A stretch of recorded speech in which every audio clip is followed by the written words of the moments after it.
This week, President Trump is spotlighting his war diplomacy while the Republican Congress presses on with its Epstein probe, a partial rebuke to Trump's demands to drop the issue. Congress deposing Trump Attorney General Barr, who was in charge when Epstein died in custody. And tonight, we actually start our program with a new Beat special report for you, tracing the sordid path of crimes, investigations, corruption, deals with government insiders, often Republicans, the suspicious death of Epstein in custody of the Trump administration's first term, the secretive responses we've been seeing for years across these issues. We're going to show you the new Beat timeline that we've created, reporting for the first time tonight, raising fresh questions for Trump and other government officials.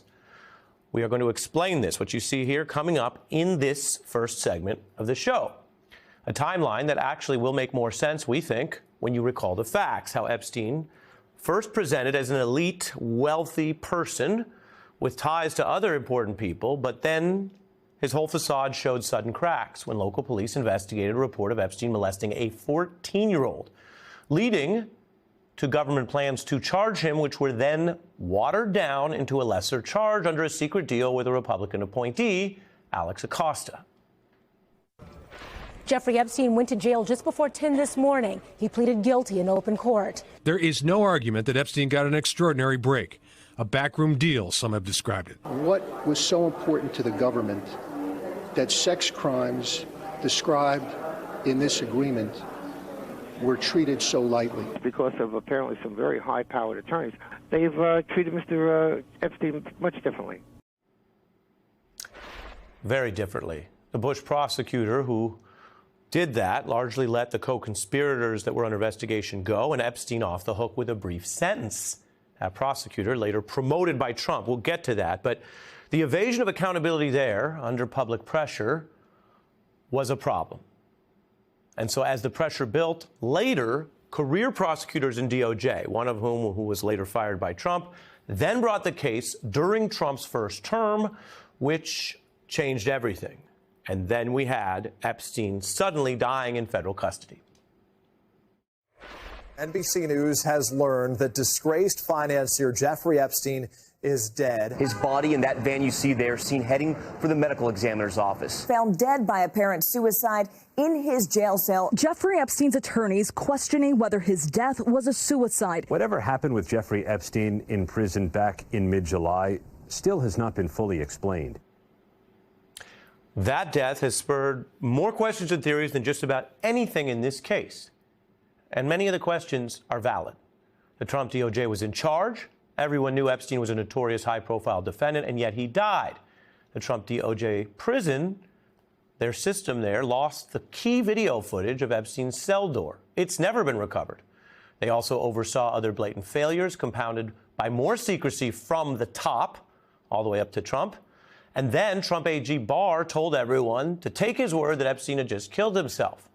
That didn't silence the questions that built as years went on, and Trump campaigned for his second term, basically running against his own Epstein secrecy in his first term. AG Barr's successor vowed to fix the Trump DOJ's own past secrecy. Would you declassify the Epstein files? Yeah, I would. Will that really happen? It's sitting on my desk right now. This is not the breaking news that you would expect. The FBI and Justice Department say they've found no credible evidence of an incriminating client list. Everybody knows what came next. Trump DOJ breaking its vow to release more material, then trying to distract by releasing, after the memo there, an alternative hallway video, which has been criticized, but of course wasn't the original correct video that remains missing. All of that stoking the more recent questions we've heard this year. Trump's Epstein summer with blowback from the MAGA base, elected Republicans, Democrats, victims advocates. So now, let's apply the full facts so that we can look at these questions. I'm going to show you a timeline here and what we are learning in this case. We're going to look at the recent secrecy, the failures by the Trump administration, why this case has been a failure for justice and governance and transparency. And the history helps reveal links to the current issues, the questions facing Trump as president and as a civilian, because before he was president, he had a sordid history with Epstein.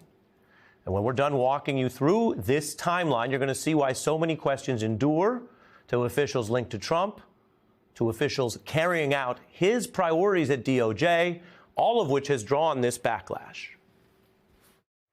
The current DOJ under Pam Bondi is covering up crimes, very serious crimes.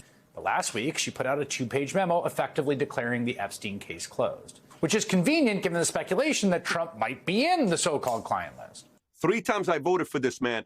This is by far the biggest fumble of the administration they've had thus far. It's indefensible. It's indefensible that the answers aren't there when so much was promised. He and his administration keep acting like they've got something to hide.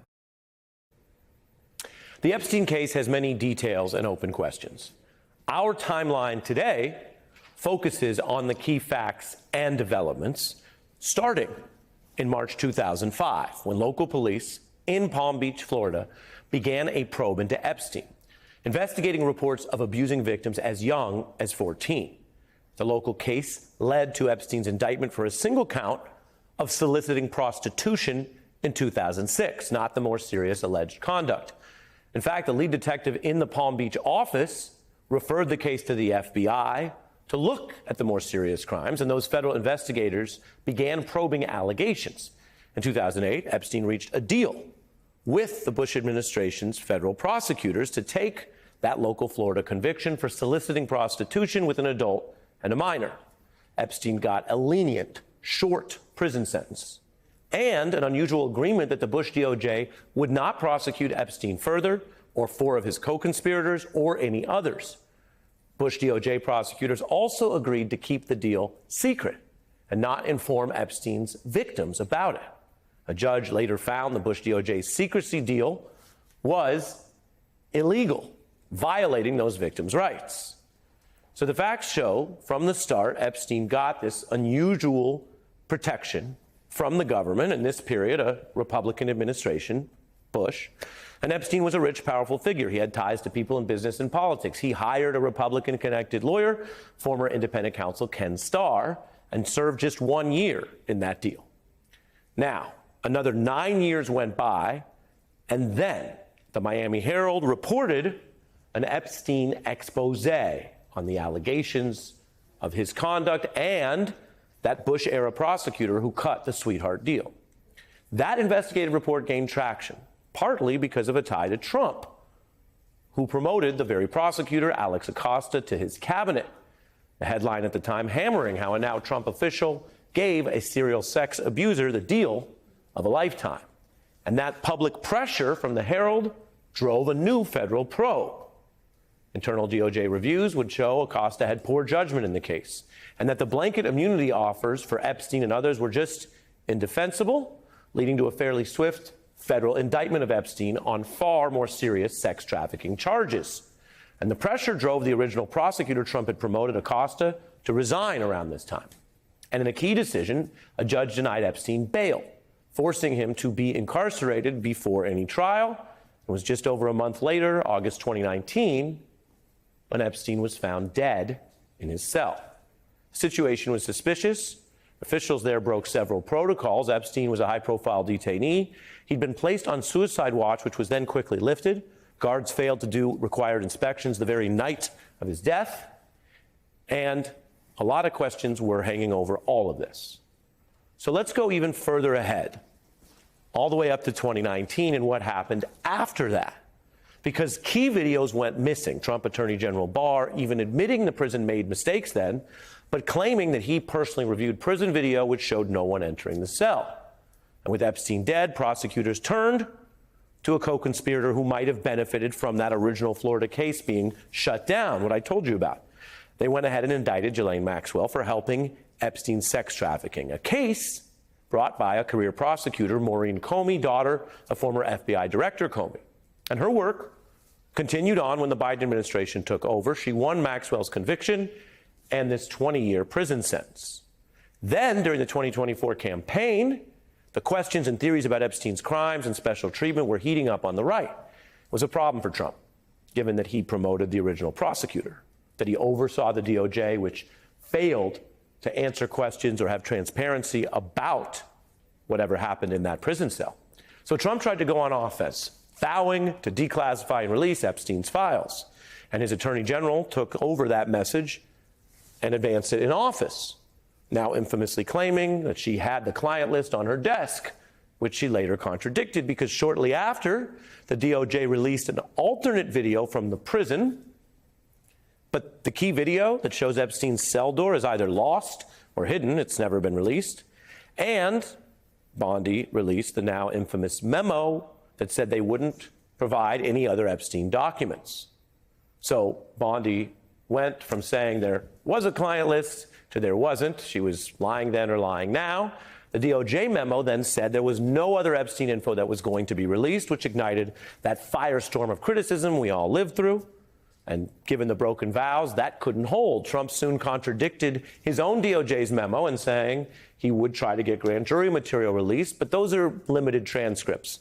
A lot of the big Epstein information is in the Trump DOJ. They could release it anytime. One judge has denied this. And as the Trump administration's contradicting claims drew more heat on its secrecy, the DOJ then sent this former Trump criminal defense attorney to interview Maxwell in prison and then transferred her to a better prison, an apparent reward for the one person doing any time for Epstein's indicted federal crimes. In July, Trump's DOJ also fired the top prosecutor who won the case against Maxwell, Comey, an unusual ousting of a career prosecutor with no public explanation. So what does this timeline show? That Epstein got help and special treatment and sometimes unlawful benefits from the very federal government that claimed to be investigating him. It happened under the Bush administration, with officials later promoted by Trump. The Trump DOJ only picked up the case in the first term after journalists reported those revelations. Epstein's unusual death met with total secrecy by the first Trump term, and the prosecutor who busted Epstein's co-conspirator ousted in the second term, while Trump and other officials made false, sometimes knowingly false statements about this public history. This is a damning account of President Trump's approach to this case in government. Now, this is a serious governing problem for President Trump and the DOJ and obviously the impacted victims. Even if we learn nothing else about this, it's an open scandal for this administration. And then there are the glaring and inconvenient facts that go back even further before Trump was in government, before the lengthy timeline we just saw. Because as a civilian, Trump had a long relationship with Epstein, who had bought property near Mar-a-Lago, socializing with Trump, engaging in activities, and both men then referring to Epstein's sexual controversies. The two men partied together. They appeared in public and before cameras. This is footage from a Mar-a-Lago event in 1992. Epstein went to Trump's wedding in 1993. And while Trump famously likes his own jet with Trump branding, he found the time and reasons to fly on Epstein's private jet at least 7 times, per the New York Times. Trump photographed with both Epstein and Maxwell in 2000, again at Mar-a-Lago. And the Journal reported about how Trump drew those bawdy sexual references in a birthday card for Epstein, citing, quote, wonderful secrets. Trump denies this and is suing the Journal over it. He now claims his Epstein friendship was shorter than reported, that they clashed over an employee Epstein had poached from Mar-a-Lago, while other accounts say Epstein was a Mar-a-Lago member until 2007, over a year after that original indictment we showed you. Trump breaking the vow to release more Epstein files, but he's also in them, according to recent Journal reporting. And as for Epstein, he was secretive about any time that the two men might have spent with minors when pressed under oath. You ever socialized with Donald Trump in the presence of females under the age of 18?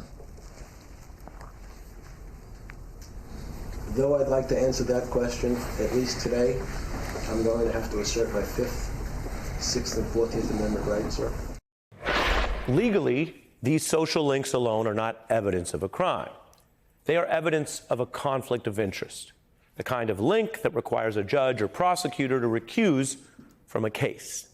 But Trump has been doing the opposite, commenting and intervening, his DOJ's actions on Epstein repeatedly putting secrecy over facts, politics over accountability, and, as we saw in the recent controversy, a special transfer and leniency for an actual sex trafficker over justice for the victims.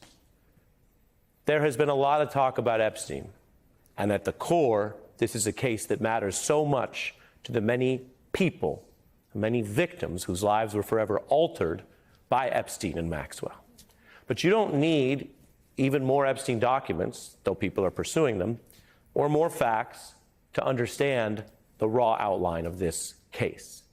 Some of it predates Trump, with Bush-era prosecutors cutting a deal with a powerful person and cutting out the victims from even learning about it. But much of it involves Trump, from the personal social links to a government that he is overseeing, that after all of the talk and claims for justice and demands for truth in this sex trafficking case, the big thing the Trump administration has done is continue the secrecy, continue to cut the victims out, and, most astoundingly, help and serve an Epstein sex trafficking co-conspirator over truth or justice for the victims. Our two expert guests are on hand to respond to our new timeline. We walk through what we have seen from the very first investigation and special treatment and government connections that ultimately benefited first Epstein and later Maxwell in this recent Trump era. For a special discussion on this new report, we're joined by Nancy Erica Smith, a civil rights attorney who's represented victims of sexual assault and harassment, and former federal prosecutor and congressional counsel John Flannery. Welcome to you both. Nancy, given your experience in this area, what does this now fuller timeline tell us about what's happened? Well, it tells us that victims of sexual abuse, even pedophilia, don't matter in our justice system, and they never have, especially when the perpetrators are rich, powerful, connected politically. The law enforcement community has ignored victims since the beginning of time and continues to do so. And even in this story, the victims, except for what you just did, are rarely even commented on. It's the intrigue of what happened to Epstein and who was involved. But it doesn't. I hope it matters. The reason it matters is because a lot of Trumpers went down the rabbit hole of QAnon and conspiracy theories about Democrats being pedophiles and having a pedophilia ring in some Washington, D.C. piece.